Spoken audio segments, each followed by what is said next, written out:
They prayed this list would never see the light of day. But it's out. And the moment it dropped, it sent shockwaves through the corridors of power. For years, Nigerians have been asking the same burning question: who is funding the terror? Who is paying for the bullets? Who is fueling the trucks? Who is wiring the money that keeps insurgents alive in the forest while our soldiers sleep under open skies? Now, for the first time in a long time, there are names on paper. This is not a rumor. This is not social media speculation.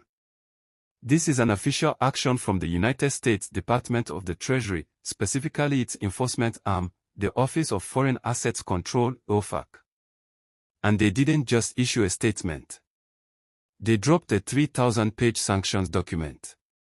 Buried inside that mountain of paperwork are the names of 17 individuals and 6 firms accused of sponsoring terror networks linked to Boko Haram and even elements connected to Islamic State of Iraq and the Levant. Let that sink in.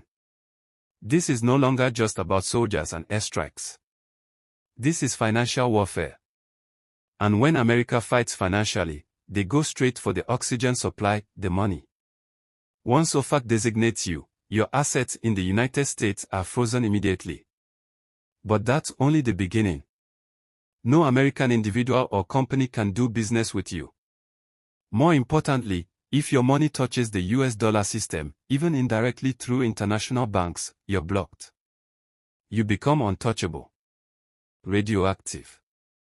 Among the names listed is Sola Yusu Adomo, explicitly accused by US authorities of financing insurgent activity. Think about that for a second.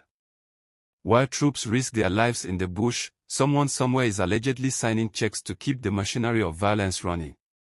Then there are names tied to the Albany network, figures like Obu Musab Albany, Khaled Albany, and Ibrahim Ali Al-Hossein. If you followed insurgency dynamics in northern Nigeria, you know the Albany name carries weight. It has long been associated with internal splits and power struggles between extremist factions. This isn't random. These are what you'd call serious operators. Another name on the list includes Abu Bakr ibn Muhammad al-Mayuki, reportedly linked to ISIL networks. And then there's Nomi Benson, allegedly connected to cybercrime operations. And that right there is where things get even more dangerous. Because if cyber fraud networks are being used to funnel money into terror financing, then we are no longer talking about two separate problems. We are talking about one ecosystem of crime. Imagine money stolen through online scams, romance fraud, or phishing schemes being redirected to fund insurgent groups operating in remote territories. That is a nightmare scenario. And that's why this document matters. Now here's where the story gets more complicated. This sanctions release didn't happen in isolation.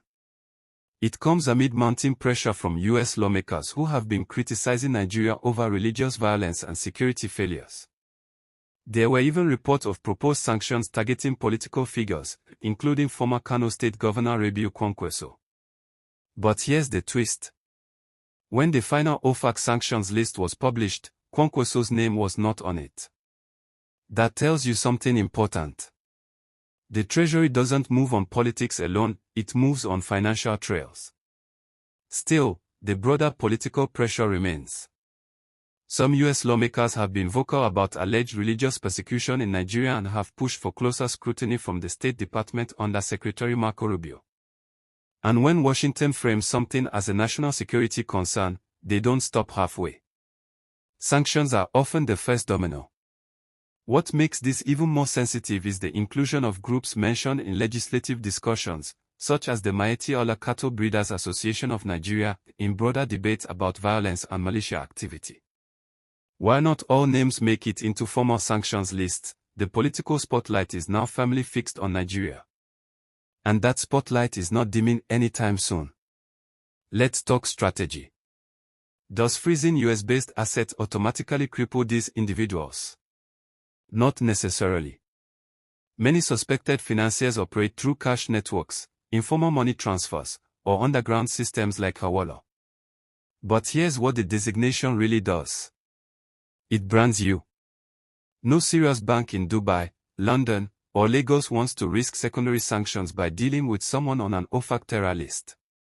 Even if your money never physically enters America, the fear of being cut off from the US dollar system is enough to make institutions shut their doors on you. That is financial isolation. And isolation suffocates operations. Through such interrogation. The sanctions also extend to 6 companies, believed to be front entities potentially used for logistics, trade, or laundering. I give you an example. The names of these firms are still being dissected from the full document, but the implication is clear. Terror financing doesn't just happen in caves.